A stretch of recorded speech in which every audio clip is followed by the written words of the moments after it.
शिवबा, काय विचार चाललाय? गेले अनेक दिवस आम्ही पाहतो आहोत, आपण खूप चिंतेत दिसत आहात. काही झालंय का?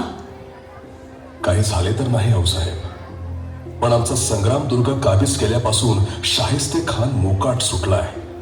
3 वर्षे सरली तरीही त्याला लगाम अजून बसला नाही. मग विचार काय आहे तुमचा? आऊसाहेब, आमच्या डोक्यावर हात ठेवा. आहे शिवबा. ठेवा तर. आऊसाहेब, आम्ही ठरवलंय, लाल महालात शिरून शाहिस्त्याला मारायचा. एक बहिर्जी, दुसऱ्या तुम्ही, तिसऱ्या कोणास अजून खबर नाही. शिवबा, पण नाही आऊसाहेब, आमचा बेत पक्का ठरलाय. शिवबा, एकीकडे रयतेस पळून किल्ल्यावर आश्रय घेण्यास सांगता, घाटाखाली उतरवण्याची आज्ञा देता, आणि दुसऱ्या बाजूस 1 लाखाच्या सैन्यामध्ये घुसून खानाला मारण्याची गोष्ट करता. करावी लागेल आऊसाहेब, करावीच लागेल. मोठ्या जिकिरीचे काम आहे शिवबा. आऊसाहेब, जोपर्यंत आपल्या आशीर्वादाचे अमृत आमच्या डोक्यावर झिरपत आहे, तोपर्यंत आम्हास कशाचीच फिकीर नाही. ठीक आहे, बेत हुशारीने सावधतेने पार पाडा. त्या शास्त्यास अशी अद्दल घडवा की साऱ्या मुघल रियासतीला कायमची दहशत बसेल. तसेच होईल आऊसाहेब, तसेच होईल. आज पंचमी, बरोबर 3 दिवसांनी अष्टमीला हल्ला करायचा आणि दुसऱ्या दिवशी रामनवमी आनंदाने साजरी करायची. जगदंब जगदंब. अशा प्रकारे महाराजांनी आऊसाहेबांचा आशीर्वाद घेऊन खानाच्या मृत्यूची तिथी पक्की केली. स्वराज्याचा 3रा डोळा समजल्या जाणाऱ्या बहिर्जींच्या मदतीने एक अव्वल बेत योजला आणि कामाला सुरुवात झाली.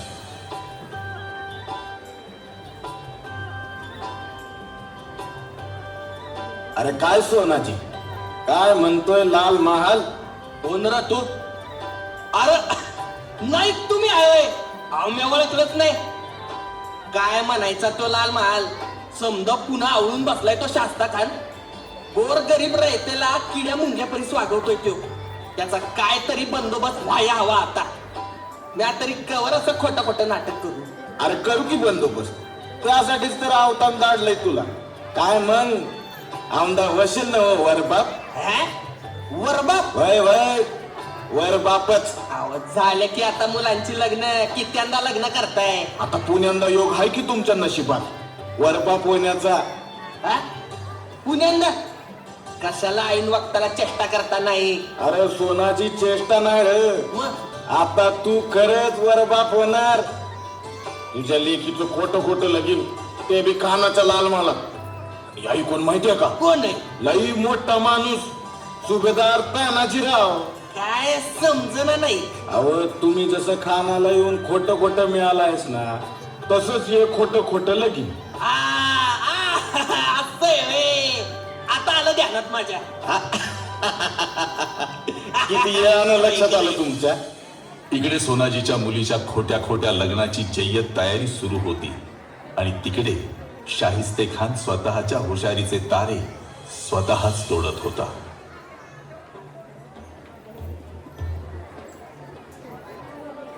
हुजूर, महाराजा जसवंत सिंह के खेमे पर जरा कड़ी नजर रखनी होगी. सिवा के लोग वहां आए थे, ऐसा शक है हमें.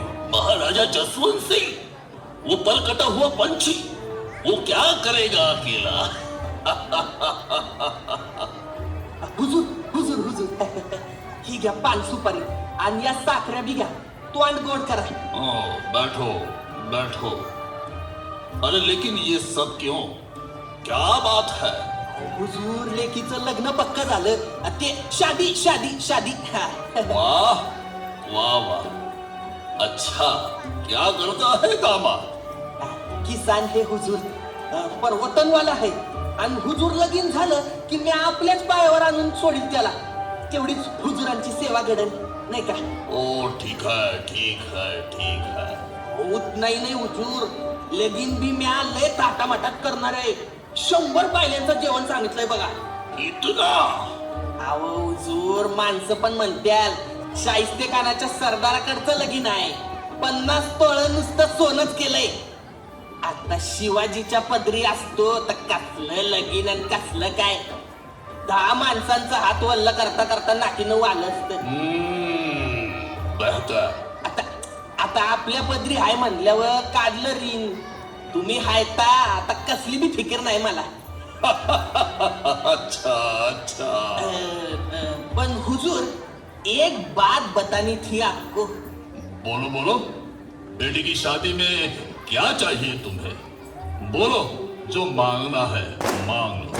तसं नाही हुजूर, लग्नाची समधी तयारी झाली आहे, पण आपल्याशिवाय शादीला शोभा नाही येणार, म्हणून लग्न इथं पुण्यातच ठेवले. पागल, यह शादी वो भी छावनी में. रुको जोहर खान, उसकी बात तो सुनो. अव शिवाजीच्या सरदारांना डामडौल कळावा म्हणून मुद्दामच इथं घेतलंय. लग्नाच्या दुसऱ्या दिवशीच कमीत कमी 4-5 सरदार तरी हुजुरांच्या पुढे यायला पाहिजे त्या शिवाजीला सोडून. काय अरे वाह, बहुत खूब बहुत खूब. हे वांगणी गावात लगीन घेतलं असतं, पण तिथं परत फिरून त्या शिवाजी राजाचं तोंड बघावं लागलं असतं. म्हणजे तिथं परत त्याचाच तोरा. हाँ, बस चलो ठीक है. मुहूर्त कब का है? जी हुजूर आलमगीर गादीवर बसले तवाचाच मुहूर्त लग्नाला काढलाय. हे बघा, सांच्याला वराड पुण्यात उतरल, कार्यक्रम उरकल आणि रात्रीतून पसार होईल. क्या पसार? पसार म्हणजे आपापल्या घरी असं निघून जाईल असं. ठीक है. वराडी माणसाचे परवाने घेऊन जा. शुक्रिया हुजूर, शुक्रिया. आप बहुत दयालू हो हुजूर, बहुत मेहरबानी झाली हुजूर. शुक्रिया. इकडे लाल महालावर सोनाजीच्या मुलीच्या लग्नामुळे आपल्या गटात येणाऱ्या शिवाजीच्या सरदारांची स्वप्न खान गिरवत होता. पण त्याच वेळी राजगडावर त्याच्याच विध्वंसाची स्वप्न पूर्णत्वास जात होती. मुजरा राज शाहिस्ते खानानं वराडाला पुण्यात जायची परवानगी दिली आहे बरं का वरबाब. वरबाब, महाराज, वराड पुण्यात नेमकं उतरणार कुठं? जाणवसा कुठला? शाहिस्ते खानाकडेच जाणवसा आहे. आमचं वराड तयार आहे मळवट भरून. 100च्या वर जवळपास वराडे आहेत बघा. आणि वाजंत्री? अरे देवा, वाजंत्री तर विसरलोच की मी. तानाजीराव, इशारतीचे करणे कोण वाजवणार मग? म्या आणतो महाराज, म्या आणतो. बाकी इशारतीच्या वेळा नीट जातीनं ध्यानी घालून द्या त्यांच्या. महाराज, आपण सांगितल्याप्रमाणे 10,000ची फौज तयार आहे. पंत, निरोप दिलेले सर्वजण गडावर आले? होय महाराज. फिरंगोजी आणि नेताजी पालकर सोडून सगळे गडावर आले. त्यांनाही निरोप धाडलाय, पोचतीलच. सर्वांना सक्तीनं आराम करावयास सांगा आणि आता आपणही विश्रांती घ्या. जी महाराज. तिकडे राजगडावर लाल महालावर हल्ला करण्याच्या योजना आता पूर्णत्वाकडे येत होत्या. गडावर रात्रीच्या खलबती होत होत्या. महाराजांनी लाल महालाची योजना इतक्या हुशारीने आणि चातुर्याने आखली होती की आता हा हल्ला यशस्वी झालाच तर गडावर परतत असताना शाहिस्ते खानाचं काटलेलं शिरच गडावर सोबत येणार होतं. एवढं मोठं संकट खानाच्या मानगुटीवर बसलेलं असताना खान पूर्णपणे सगळ्यापासून बेसावत होता. कारण त्याला पूर्णपणे बेफिकीर ठेवण्याचं काम बहिर्जी नाईक आणि त्यांनी खानाच्या गोटात पेरलेल्या हेरांनी चोखपणे पार पाडलं होतं. छावणीमध्ये सर्व नुसता ऐशो आराम चालला होता.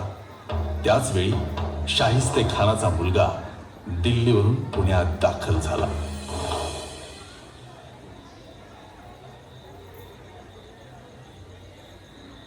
गड्यांनो, आई जगदंबेच्या कृपेने आम्हास एक विचार सुचला. तो आम्हास पटला आणि मगच बेत पक्का झाला. आज तोच बेत आम्ही तुम्हा रणझुंजारांसमोर ठेवत आहोत. शाहिस्ते खान तिकडे आरामात आमच्या लाल महालात रमजान साजरा करतोय. निवडक शमशेर बहादरांनी मोका साधावा आणि शाहिस्त्यास ठेचावा असे आमच्या मनात आहे. सोबत आम्ही जातीनं लाल महालात शिरणार. महाराज, लाल महालात? होय, आपण हर तऱ्हेने हर प्रकारे त्या शाहिस्त्यास जेरीस आणण्याचा प्रयत्न केला, पण खानावर याचा काहीच परिणाम झाला नाही. त्याने 3 सालात आपला मुलूक गिळला. चाकणचा आमचा संग्रामदुर्ग घेताना रयत हुरड्याप्रमाणे भाजून काढले. ह्या शाहिस्त्यास अशीच उसंत मिळू दिली तर उद्या मावळ आणि कोकणापर्यंत येण्यास त्यास वेळ लागणार नाही. म्हणून हा बेत आखलाय महाराज. होय नूरखा बेग. शिवाजी सह्याद्रीतून जमिनीवर उतरून लाल महालात घुसेल हे शाहिस्ते खानाच्या ध्यानीमनी नसेल. जर का शाहिस्ते खान आमच्या तलवारी खाली आला आणि मेलाच तर एका दिवसात मुलूक मोकळा होईल. एकाच दिवसात. महाराज, लाखभराची फौज त्यात चौकी पहारे जागते आणि अशा ठिकाणी एकाकी जाणे म्हणजे एकाकी कुठे आहे पंत? आमच्या सोबत वाघराच्या तोडीचे हे आमचे मर्दमावळे आहेतच की. महाराज, तुम्ही कशापायी येताय? आम्ही जातो आणि खानाची गर्दन मारून येतो की. तानाजी, तुम्ही आणि आम्ही वेगळे का आहोत? आ? सगळ्यांनी लक्षात ठेवा, आम्हाला आमच्या मावळ्यांपेक्षा आमचा जीव प्यारा नाही, अजिबात नाही. जे कार्य आपल्याला अक्कल हुशारीने साधायचे ते तैसेच साधले पाहिजे. कारण इथं आपली शक्ती नाही, युक्ती श्रेष्ठ ठरणार आहे. पण राज, तुमचा जीव धोक्यात घालायचा हे काय मनाला पटत नाही. तुम्ही फकस्त आज्ञा द्या, मी एकला जाऊन त्या शास्त्याचं मुंडकं छाटून आपल्या मोहर सादर करतो. पण जे आम्हाला करायला हवे ते आम्हीच केले पाहिजे. सर्वांनी आपल्याला नेमून दिलेली जबाबदारी बिनचूक निर्धास्त पार पाडायची. गड्यांनो, बेत अजिबात सोपा नाही. एकाची चुकून एकाची जरी गफलत झाली तर आपल्या सगळ्यांची कत्तल ठरलेली आहे. नेताजीराव, तुम्ही वांगणे गावचे वराडी वरपक्ष. जी महाराज. तुम्ही दुपारीच कात्रजच्या घाटाखाली आपली मंडळी घेऊन तयार राहायचं.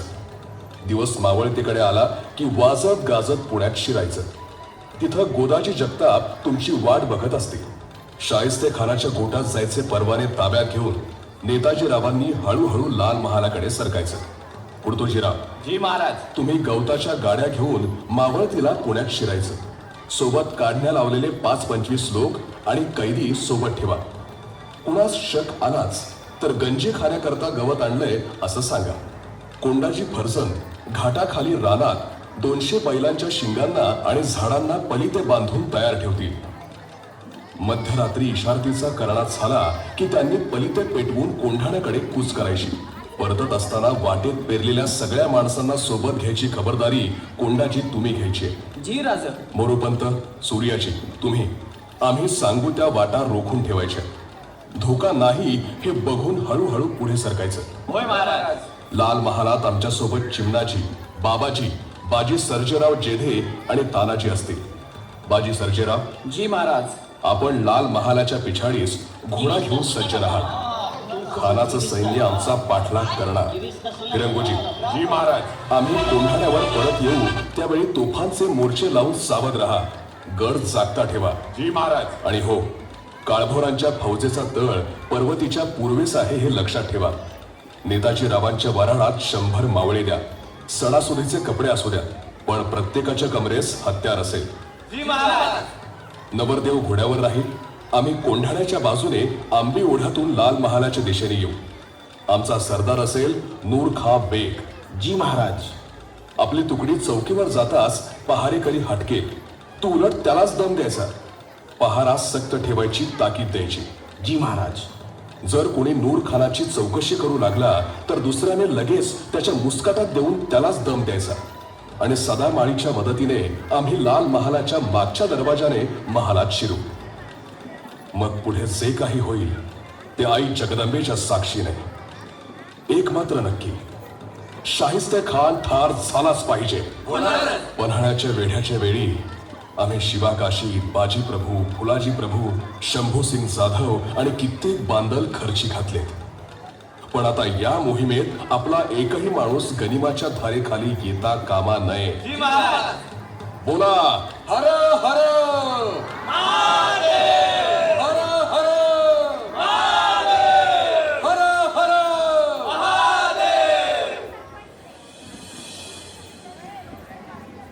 आणि अशा तऱ्हेने संपूर्ण योजना आखून खानाचा पाहुणचार घेण्यासाठी मराठ्यांची फौज पुण्याच्या वेशीवर वरात घेऊन दाखल झाली.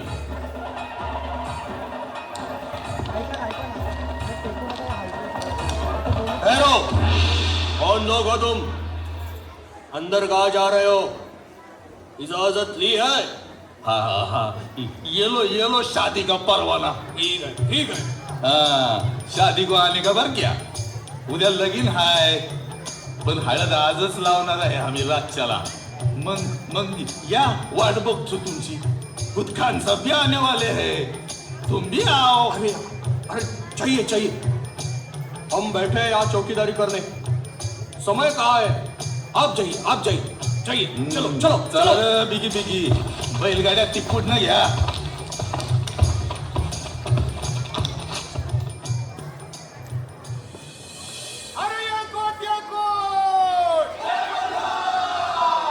सदानंदाचा हार.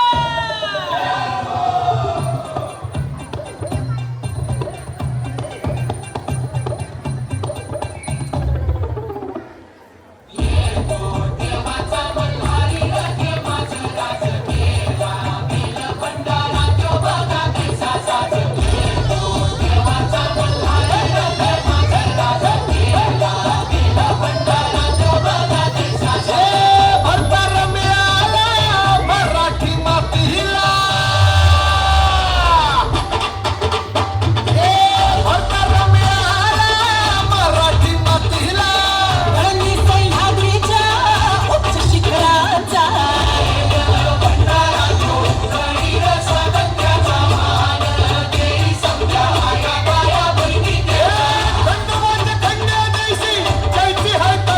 राजाचा नावाला ही शिवावतार.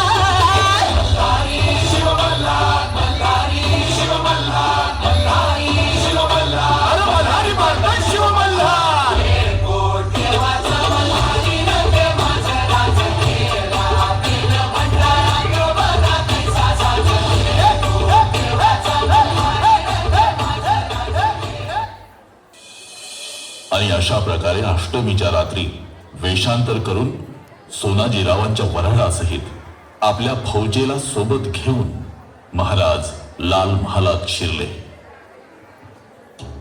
रुक जाओ, किसकी फौज है? तू काय नवीन हाय का रे बाबा?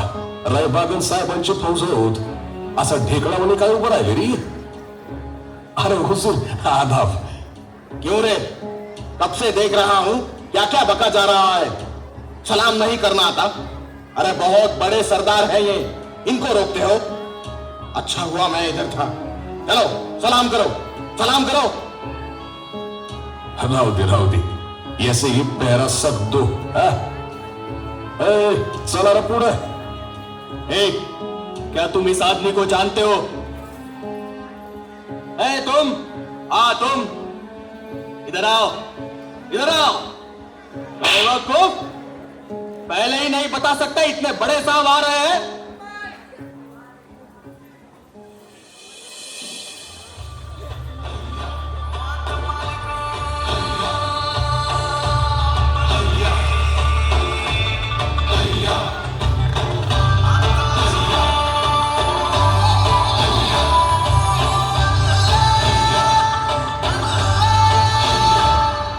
जो यकीनों का यकी है, जो फरिश्ता है जहां,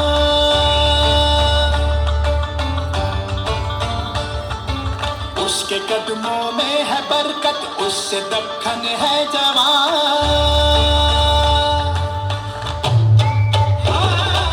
जो यकीनों का यकी है, जो फरिश्ता है जहां, उसके कदमों में है बरकत, उससे दक्खन है जवां. शाहिद इसका रास्ता है कहानी, गर्दिशों की दास्ता. जो रगों में, जो नसों में, जो लहू में जल रहा, वो मसीहा आ गया है, जो दिलों में बस रहा. जो रगों में, जो नसों में, जो लहू में जल रहा, वो मसीहा आ गया है, जो दिलों में बस रहा. वो मसीहा आ गया है.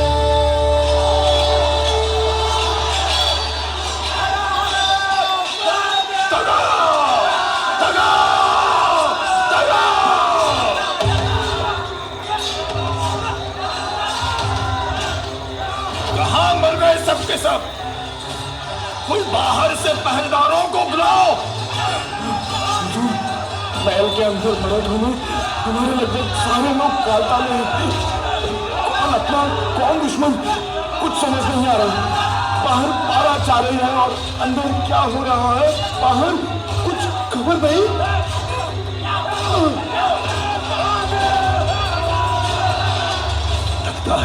लगता है शिवा शिवा शिवा आया है। मेरे अब्बू को क्या हुआ है? पर्दा करो, शिवा आया है। राय बागन बोली थी शिवा कभी औरतों पे हथियार नहीं उठाता। मेरा मुंह क्या देख रही हो? पर्दा करो। हम आपको कुछ नहीं करेंगे। खान कहाँ है बताओ। हमें कुछ नहीं मालूम। छोड़ दो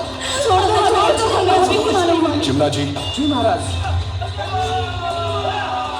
वही महाराज खान महाराज तो बघा महाराज खान।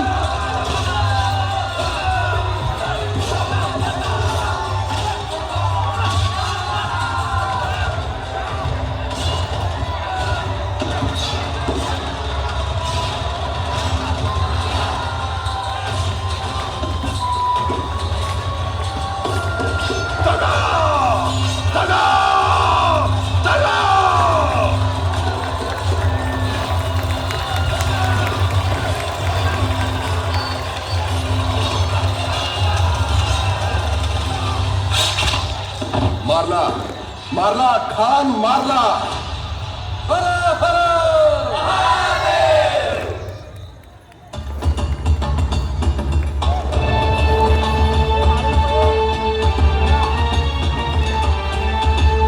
हरामजादों, कहाँ मर गए थे सब के सब? वो शिवा हमारी इतनी बड़ी फौज में घुसकर हमारे बेटे अबुल को मार के हमारी गर्दन पर तलवार रखकर 3 उंगलियां काट कर यहां से सही सलामत निकल गया। और तुम सारों ये मेरा मुंह देख रहे हो। दफा हो जाओ, हमारी नजरों के सामने से दफा हो जाओ। हुजूर, शिवा बड़ा चालाक निकला। हमें गुमराह करने के लिए उसने बैलों के सिंग और पेड़ों पे मशालें जलाए रखी थी। क्या बक रहे हो कमबख्त? निकम्मे हो सब के सब। मेरा मुंह क्या देख रहे हो? जाओ कत्ल करो उसका।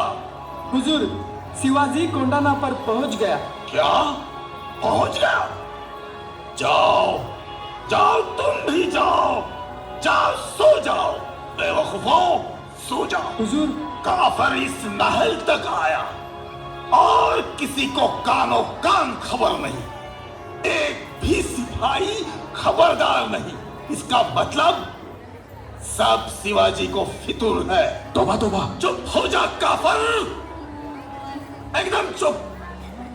अब मुझे किसी पर भी एतबार नहीं है। जाओ मेरे सामने आए तो मार डालूंगा। जाओ। जी हुजूर। खान साहब, बहुत खून बह गया है। आपको आराम की सख्त जरूरत है। हमारी 3 उंगलियां कट गई है। अब आराम कैसा? या खुदा, ये कैसा इंसाफ है?